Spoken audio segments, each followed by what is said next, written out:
নমস্কার বন্ধুরা, তন্নিস কিচেনে আপনাদেরকে স্বাগত। আজ আমি নিয়ে হাজির হয়েছি আবারও একটি নতুন রেসিপি।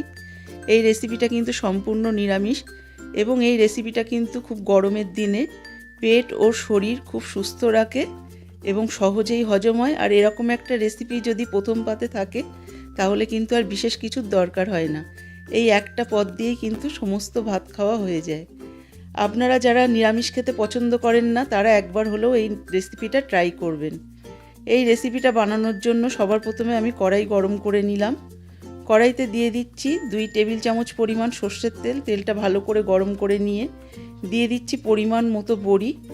বড়িটা কিন্তু আমাদের গোল্ডেন ব্রাউন করে ভেজে নিতে হবে, কোনো রকম কাঁচা ভাব থাকলে চলবে না। বড়িটা আমার এখানে ভেজে নেওয়া হয়ে গেছে। এবার আমি বড়িগুলো তেল থেকে তুলে নিলাম একটা বাটিতে। এইবার ওই একই তেলে দিয়ে দিলাম গোটা 5 ফোড়ন। 5 ফোড়নটা একটু লাল লাল হলে দিয়ে দিচ্ছি কেটে রাখা আলু। আলুটা কিন্তু আপনারা যে কোনো সাইজের কেটে নিতে পারেন।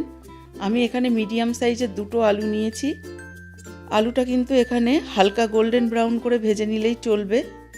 আলুটা ভেজে নেওয়ার সময় এখানে দিয়ে দিচ্ছি পরিমাণ মতো নুন ও হলুদ। এই রেসিপিটা কিন্তু খুবই কম তেলে বানানো যায় এবং কম মশলায়। এটা খেলে কিন্তু গরমে একদম শরীর আপনাদের সুস্থ থাকবে। আর সজনের ডাঁটার তো ভিটামিন গুণ আপনারা জানেনই। আলুটা একটু ভেজে নিয়ে এর মধ্যে অ্যাড করে দিলাম কেটে রাখা বেগুন। বেগুনটা দিয়ে আমি নাড়াচাড়া করে নিচ্ছি ভালো করে। বেগুনটাও কিন্তু 2 মিনিট মতো আমি ভেজে নিলাম। আপনার বাচ্চারা যদি সজনের ডাঁটা বা বেগুন খেতে পছন্দ না করে তাহলে এরকম একটা রেসিপি আপনি বানিয়ে দিতে পারেন, ওরা কিন্তু খুব খুশি হয়ে খেয়ে নেবে। দিয়ে দিলাম 2 চা চামচ পরিমাণ জিরের গুঁড়ো।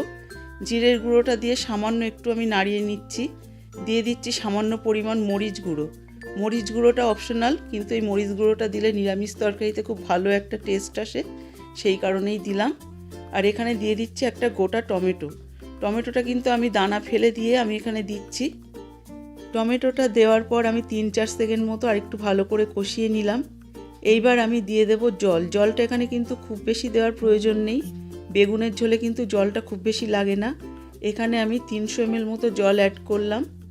আর জলটা আমি একটু ঈষদুষ্ণ গরম করে নিয়েছিলাম এই কারণে, এতে কিন্তু বেগুনটা খুব ভালো সেদ্ধ হবে এবং এই গরম জলটা দেওয়ার কারণে কিন্তু ঝোলটা খুব ভালো টেস্ট হবে। এখানে দিয়ে দিয়েছি স্বাদ মতো লঙ্কার গুঁড়ো আর নুন। দিয়ে দিলাম ভেজে রাখা বড়ি। বড়িটা দেওয়ার পরে খুব ভালো করে নাড়িয়ে দিতে হবে, বড়িটা যাতে একটু তলার দিকে যায় এবং ভালোভাবে সেদ্ধ হয়। এই পর্যায়ে কিন্তু আমি গ্যাসের ফ্লেমটা হাইতে রেখে ঢেকে দেব 10 মিনিটের জন্য। ফিরে আসলাম 10 মিনিট পর। 10 মিনিট পর দেখুন ঝোলটা কিন্তু অল্প একটু শুকিয়ে এসছে। এই পর্যায়ে দিয়ে দিচ্ছি 4-5টা চিড়ে রাখা কাঁচা লঙ্কা আর সজনের ডাঁটা। সজনের ডাঁটাগুলো এখানে আমি কচি সজনের ডাঁটা রান্না করছি, সেই কারণে কিন্তু একটু পরে আমি এখানে দিলাম। আগে থেকে দিলে গলে যাওয়ার সম্ভাবনা থাকে, সেই কারণে শেষের দিকে দিলাম। দিয়ে দিচ্ছি স্বাদ মতো মিষ্টি।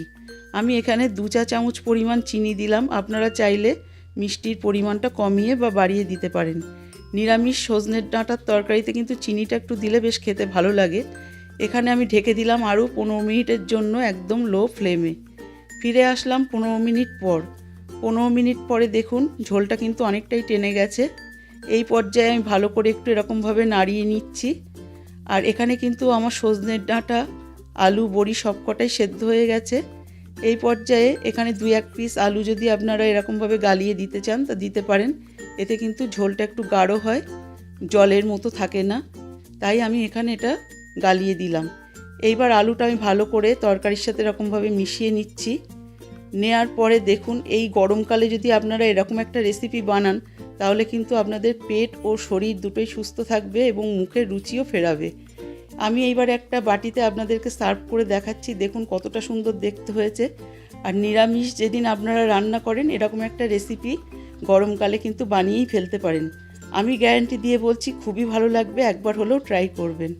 আমার এই রেসিপিটা যদি ভালো লাগে তাহলে অবশ্যই সাবস্ক্রাইব করবেন, লাইক দেবেন এবং পাশে থাকবেন। সুস্থ থাকবেন, ভালো থাকবেন। ধন্যবাদ সবাইকে। এই বলে আমি আপনাদেরকে আজকের রেসিপিটা শেষ করছি।